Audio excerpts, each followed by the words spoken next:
विशाल बंदर और पर्वत की कहानी बहुत समय पहले की बात है। धरती पर एक ऐसा विशाल और शक्तिशाली बंदर रहता था जिसकी ऊंचाई पर्वतों जैसी और ताकत असंख्य सैनिकों से भी अधिक थी। उसका नाम था महाबली बंदर। वह जंगल का राजा था, पर उसका मन हमेशा और बड़ी शक्ति पाने के लिए तड़पता रहता था। एक दिन उसने देखा कि पर्वत उसके सामने आकाश की तरह ऊंचे खड़े हैं। उसके भीतर अहंकार भर गया।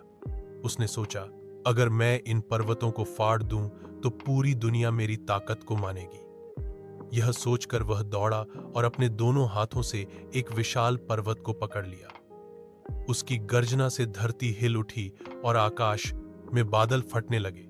एक ही झटके में उसने पर्वत को चीर डाला। पत्थरों के टुकड़े चारों ओर उड़ने लगे, नदियां अपना रास्ता बदलने लगीं और जंगल के प्राणी भय से छिपने लगे। लेकिन यह तो सिर्फ शुरुआत थी। उसकी भूख बढ़ती चली गई। उसने समुद्र की ओर रुख किया। विशाल लहरों को चीरते हुए वह समंदर में कूद पड़ा। समुद्र की गहराइयों में जितनी भी मछलियां थीं, छोटी से लेकर विशाल व्हेल तक, सबको उसने अपने मुंह में भर लिया। कुछ ही पलों में समुद्र खाली खाली लगने लगा। समंदर का जीवन अस्त व्यस्त हो गया। देवता भी घबरा उठे। उन्होंने सोचा, अगर यह बंदर ऐसे ही चलता रहा तो धरती पर जीवन का संतुलन बिगड़ जाएगा। तभी आकाश से एक आवाज गूंजी, महाबली, शक्ति का प्रयोग संतुलन के लिए होता है, विनाश के लिए नहीं। यदि तू अपने बल का उपयोग रक्षा और सृजन में करेगा तो अमर कहलाएगा, वरना अपने ही अहंकार से मिट जाएगा। बंदर ने अपनी गलती समझी।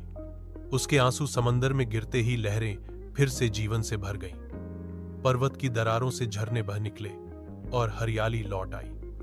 अब महाबली बंदर ने प्रतिज्ञा ली कि वह अपनी ताकत का उपयोग सिर्फ प्रकृति और प्राणियों की रक्षा के लिए करेगा। तब से लोग कहते हैं, अत्यधिक शक्ति भी यदि अहंकार में डूब जाए तो विनाश लाती है, और संयम से उपयोग हो तो चमत्कार। अगर आपको यह कहानी पसंद आई हो तो कृपया लाइक और सब्सक्राइब करना न भूलें, ताकि और भी अद्भुत कहानियां आप तक पहुंचती रहें।